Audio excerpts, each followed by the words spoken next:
Before. Yeah.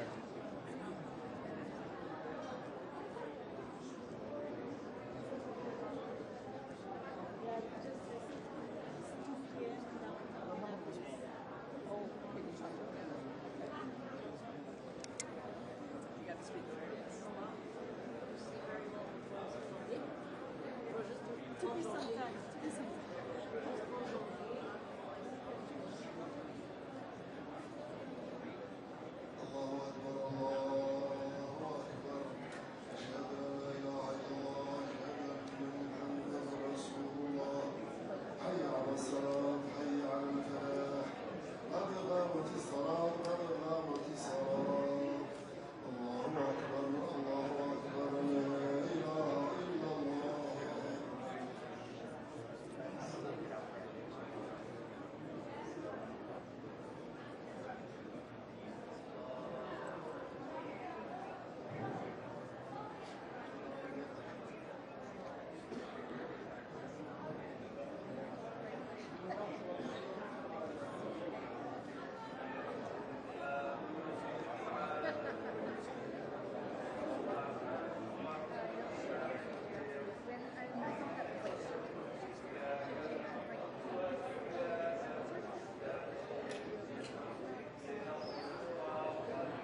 podium space There is here. no podium space. Come on, guys.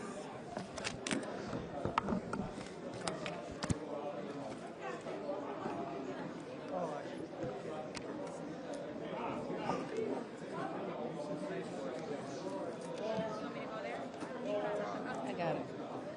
I can make it work.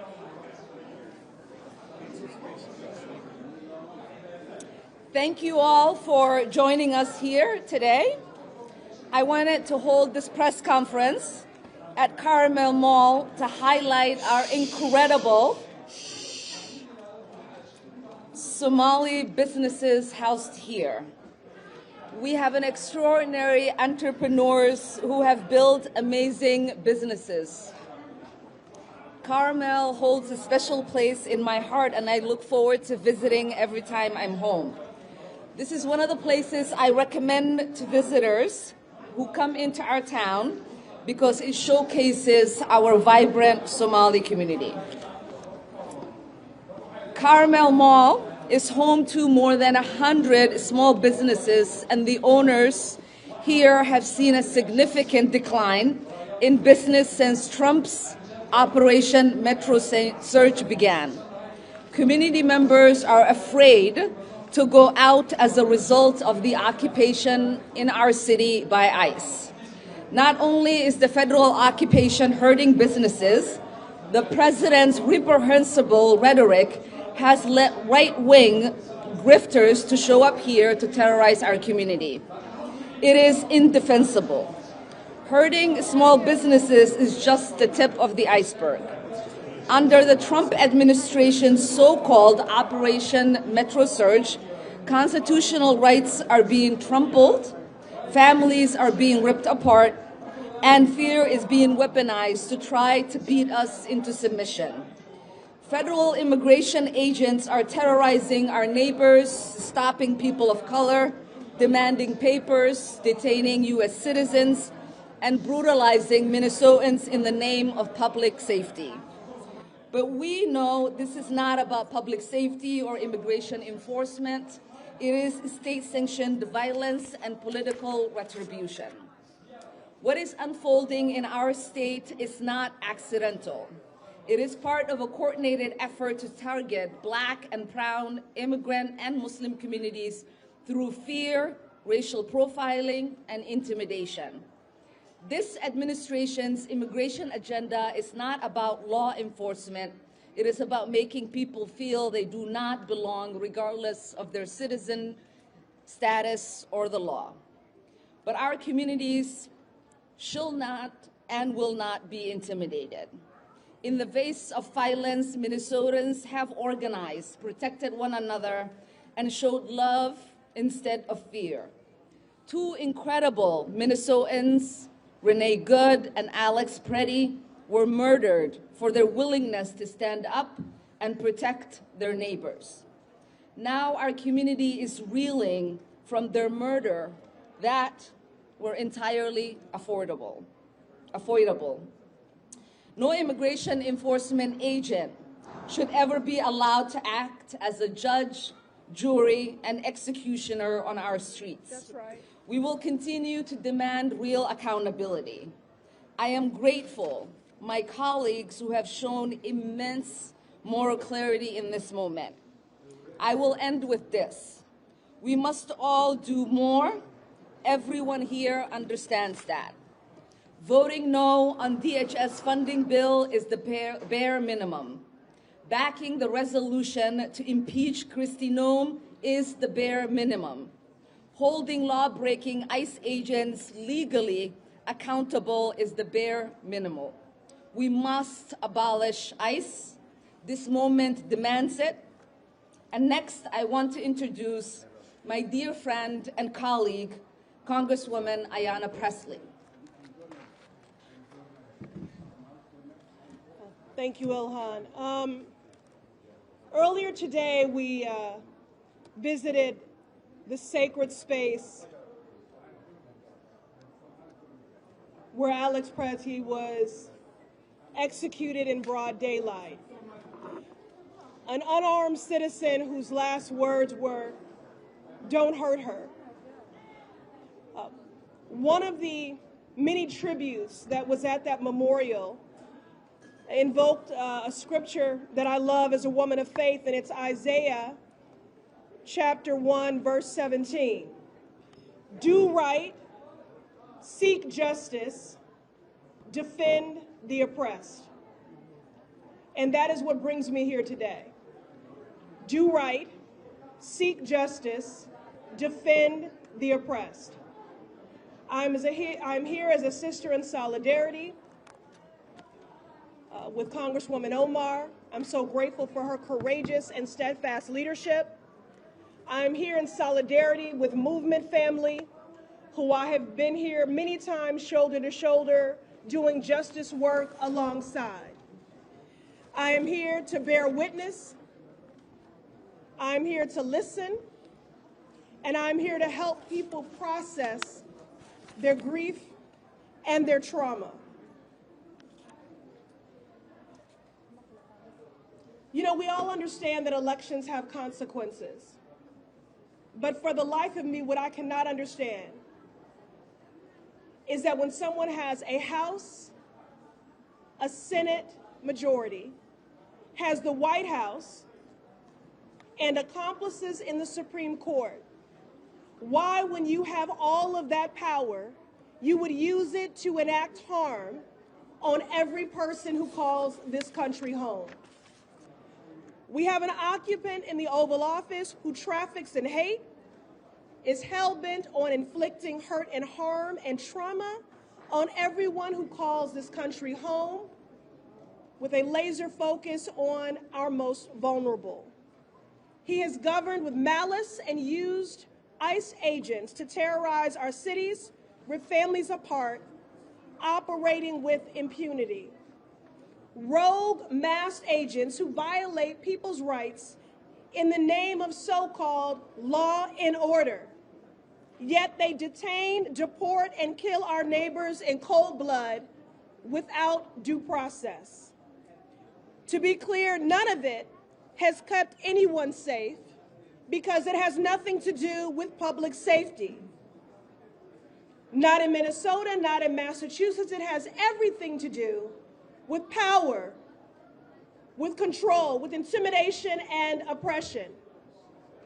Earlier today, I met immigrants who make this country great, who make this state great, who fled authoritarian regimes in Colombia, Venezuela, Syria, and Nicaragua. They came here for a better life and to make positive contributions, which they do. And they are so traumatized to be seeing in real time the very authoritarian, fascist, and cruel actions that they fled showing up here in Minnesota and in this country. All this has done is traumatize children, delay cancer patients' chemotherapy, devastate small businesses, and leave beloved community members like Renee Good and Alex Preddy dead on our streets. The last time I was here at Carmel Mall, we broke bread together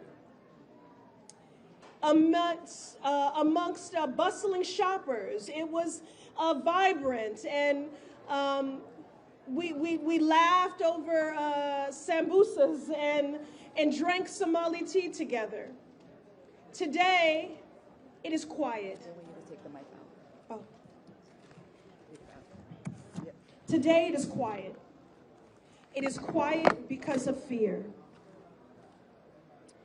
When we were at Midtown Global Market earlier today,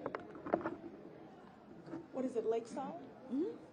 We learned that Lake Street, home to some 2,000 businesses, majority of which are owned by immigrants, that they are losing $30 million a month.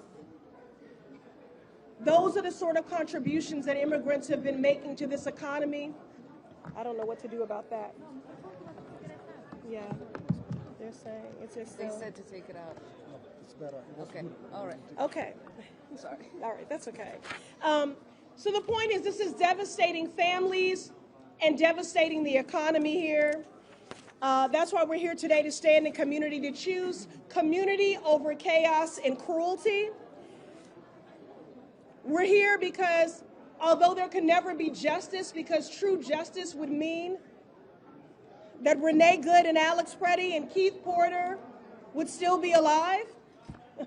I'm not sure, guys, what to do here. But there must be accountability. Okay. Listen, I'm the granddaughter of a Baptist preacher. I have no problem projecting. Can you all hear me? Okay. Okay, so if you want to have church, we will have church. And I mean real church. Not people who speak with a mouthful of scriptures, but walk with a heart full of hate.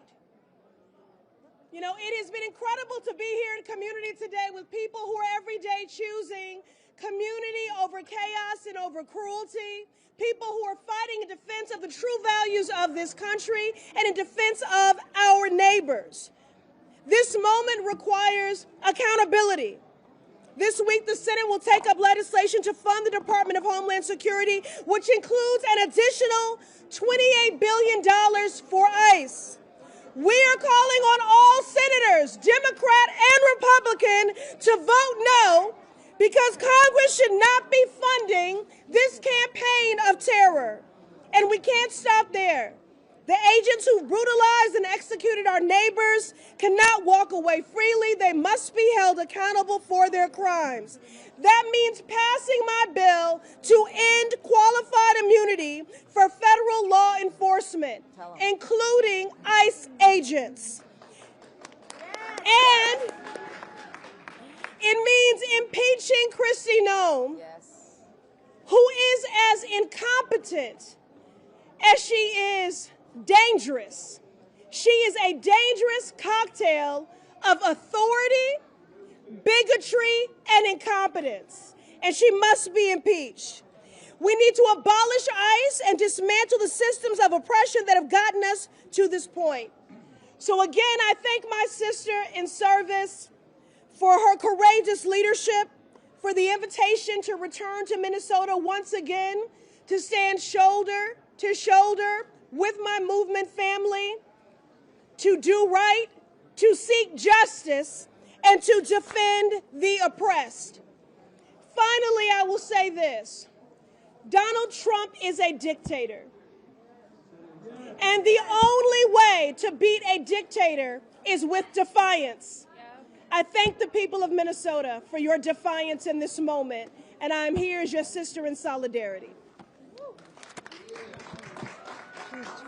I know. Impossible. Thank you so much, Ayanna Pressley. The Congresswoman, as she said, has visited Minnesota multiple times, whether it was coming with the Congressional Black Caucus to see the opportunities that exist here in Minnesota for all of us, whether it was to come and to protect our beautiful Mississippi River and stand with the Native American community, and now being here to make sure that she's standing in solidarity with us. Next, I want to call on Minnesota State Senator Omar Fateh, who represents this district.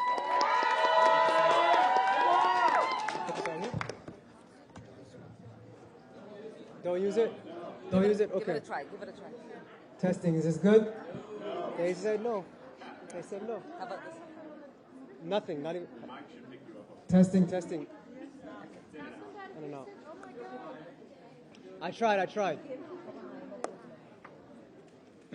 Thank you, members of the public, members of Congress, Congresswoman Ilhan Omar and Congresswoman Pressley, and local leaders for joining us here today. As an elected of this local neighborhood in the Senate, I think we all know what's happening here is harmful and unacceptable. We can all see and call out the brutality that ICE agents, when we see it on the streets and on camera. But here's what's also brutal. Closed shops and quiet hallways here in the Carmel Mall. That means small business owners and workers losing out, missing the money that keeps them in business and their bills paid here and in their homes. One of the freedoms Americans value is the freedom of fear, freedom from fear. And it is the fear of harassment, unlawful arrest, and abuse that's keeping Minnesotans in their homes right now. We need ICE, Border Patrol, and unwelcome federal agents to leave our state and to go back to where they belong. And that's testifying in front of Congress about what they've done here and who sent them. And they should be charged for their abuse of power. Yes. District 62 has been a lot, and that's the district that I represent. It's been through the death of George Floyd, the murder of George Floyd, the recovery from being one of the hardest hit districts from COVID-19, the pandemic. It's the district in which both Renee Good and Alex Pretty has been murdered at the hands of federal ICE agents. In response to that, we've seen that our neighbors have stood up. Our neighborhoods have formed response groups. They've taken to the streets to peacefully observe and to fight back peacefully. And what we've seen time and time again is that we have the full force of the federal government putting its weight on our state and on our city. $170+ billion in this operation in a time in which they've been gutting healthcare, in a time in which they're saying there's no money to support our folks struggling with housing or our small businesses, but they have the money to arrest and detain not only our immigrants, but U.S. citizens unlawfully. And so we've seen these racist tactics from our federal government in the past. I'm the son of immigrants from Somalia. My father immigrated here before I was born in 1963 to Montana. He immigrated here the same year as the racist statement from George Wallace, in which he said, segregation now, segregation tomorrow, segregation forever. And now we're seeing that same racist tactics, it seems like, coming full circle from our federal government. But we are stronger than that. And instead of our federal government wanting to make an example out of Minnesota, instead we have set an example for the nation. We've set the example of how to fight back and how to push back. And so right now, what we're calling for our congressional members and our leaders to do is that, number one, do not fund the DHS bill, to impeach Kristi Noem, to abolish ICE, and for our governor to enact a moratorium on evictions. And so with that, I want to thank you all, and I'll pass it off to my sister, Representative Aisha Gomez.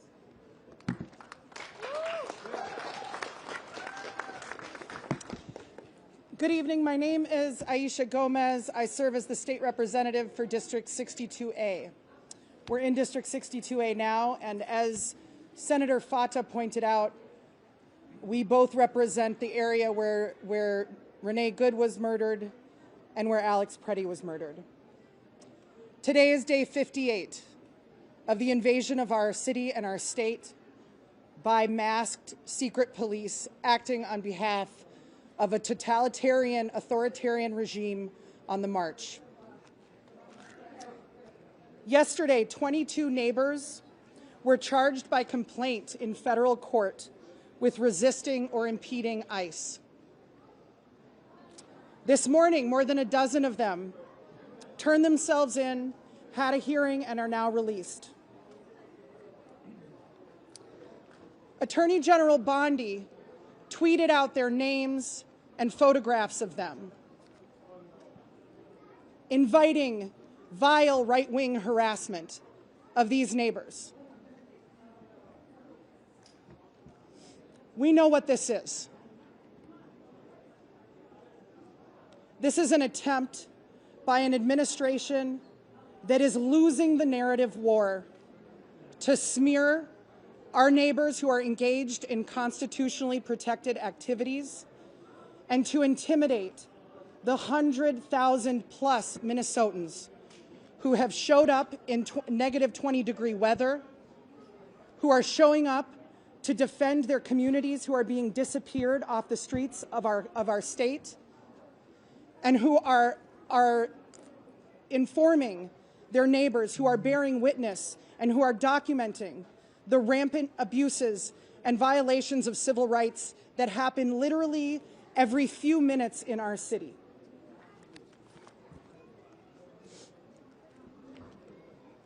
But they don't know Minnesotans. For the last 58 days, our communities have lived under siege. And for people who don't live here, I think it's sort of an abstraction. But parents walking their kids to school see people kidnapped off the streets. Families are sheltering in place and not going to work, not opening their businesses, not going shopping, not going to medical appointments. You can imagine the cascading impacts of this on one small community.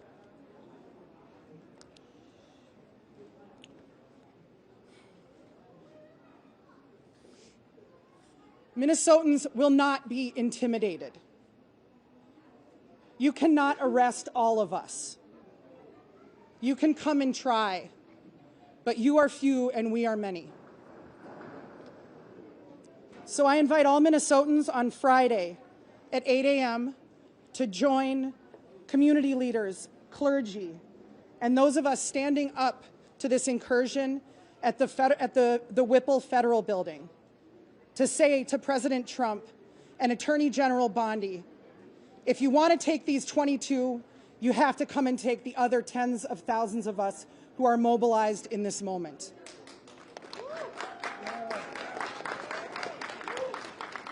That same day, Friday, January 30th, there is a nationwide shutdown, and we will be gathering in downtown Minneapolis at 2 p.m. And finally, to our beautiful, resilient community of the South Side and of Minneapolis and of Minnesota. We all work for you, and I can speak for all of us and say that we have never been so proud to be Southsiders in our whole lives. We are showing the world what it means to stand up to Trump and Bondi and Noam and Bovino and any bully that they want to send our way, and to do so not with violence and with guns, but with whistles and with love and with care. And we're going to continue. Thank you. Now we will hear from Minnesota State Representative Anam Mahmoud, who is one of the newest members of the Minnesota House. I just want to say thank you to Representative Omar and Presley for standing here today with our communities. Speaking truth to federal outreach taking place right now is in itself an act of bravery. Look at what happened last night to our Congresswoman at a similar event. We cannot let this silence us right now in the face of injustice. Firstly, I want to recognize the lives of Renee Good and Alex Preddy. They put themselves between black and brown neighbors and unconstitutional attacks by ICE. I stand with our observers, our immigrant communities, and we condemn state violence. What we see taking place in Minneapolis, in our districts, across the metro, and at the nation at the hands of ICE is not okay. It is cruel, unconstitutional, and politically motivated. While Bovino may be gone, we all know the work of ICE to tear our communities apart and strike fear is very much still with us and happening as we speak. This work has not slowed. Right now, I see neighbors who are terrified to leave their homes, and families who are sick about loved ones who didn't come home, only to learn of them a few days later in El Paso, in an ICE detention center. While we look at every avenue as elected officials, both locally and federally, to protect our neighbors, I know that we right now, one of the most important tools being against the federal government to the table is the court of public opinion.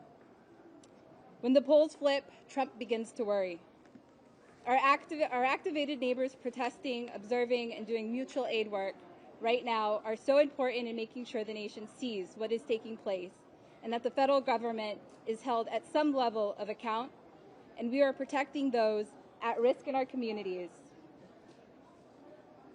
May one ask is that you don't lose hope right now. Continue to speak truth about the injustice at every opportunity, and that you remain active in this fight. I'll be standing with all of you. And lastly, we will hear from City Council woman Aisha Chaktai, who represents Ward 10, where we are at. Thank you. Good afternoon. My name is Aisha Chaktai. I live in the Whittier neighborhood. I'm a Southsider, just 5 blocks away from the site where Alex Peretti was executed in broad daylight on Saturday morning. I want to tell you a little bit about this neighborhood. Whittier, we affectionately call the international neighborhood. This is home to one of the youngest communities in our state. The largest census tract of children under the age of 18 live in this neighborhood. We are home to a 90% renter community where a large number of families are cost burdened. We are home here in Carmel Mall, which is the largest cultural mall in the state, where 100 plus businesses serve our community every day. Minneapolis, South Minneapolis, is going through an unspeakable crisis right now. And as we are seeing masked agents of chaos, murderers and child kidnappers come into our community and occupy us and steal and abduct our beloved neighbors, hundreds and hundreds of you are stepping up, and you are getting your whistles and you're getting trained, and you're showing up every day to make sure that not one more family gets taken from us. Not one more family gets stolen from us. In this moment, thousands of families in the Twin Cities and across our state are sheltering at home because the choice in front of them is whether they're going to lose their life or they're going to lose their home come Sunday, February 1st. There are 2 things every single person can do right now.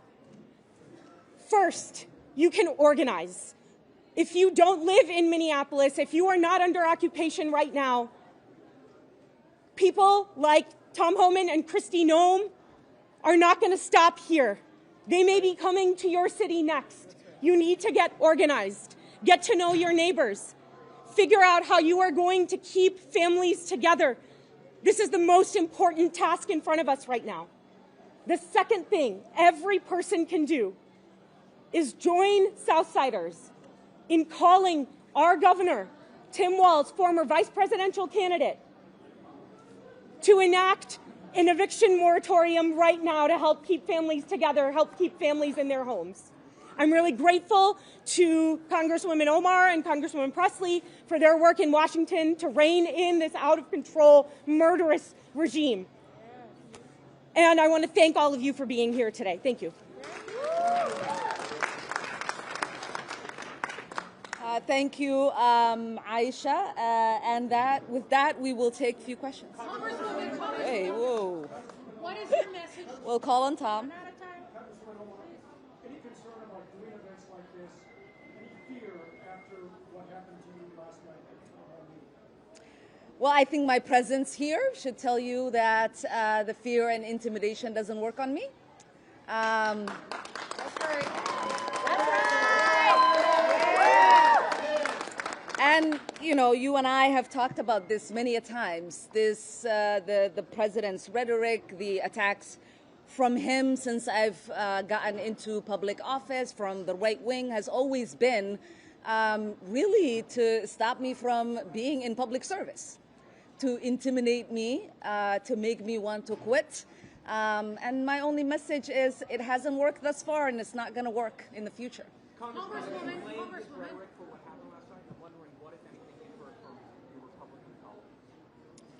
You know, blame is very interesting, but facts are more important. And what the facts have shown since I've gotten into elected office is that every time the President of the United States has chosen to use hateful rhetoric to talk about me and the community that I represent, my death threats skyrocket. For 4 years, when he was in office, the first 2 years I was state rep, and the last 2 years I was a member of Congress. It was maybe my second or third week when he started attacking me. I became a freshman who nobody should have actually known I existed because I wielded no power, to having the most death threats of any member of Congress. To the point where I had to have 6 Capitol Police officers providing 24-hour detail to me and my family. He left office. Well, he was defeated. And Biden got elected. And for 4 years, it almost plummeted. Then he came back into office, and he reassumed his vitriol. And now, my death threats are the highest of the members of Congress. And last night, the man that attacked me was specifically upset that Trump's order to deport Somalis was not yielding enough deportations of Somalis. So he wanted to come get the person he thought was protecting the Somalis.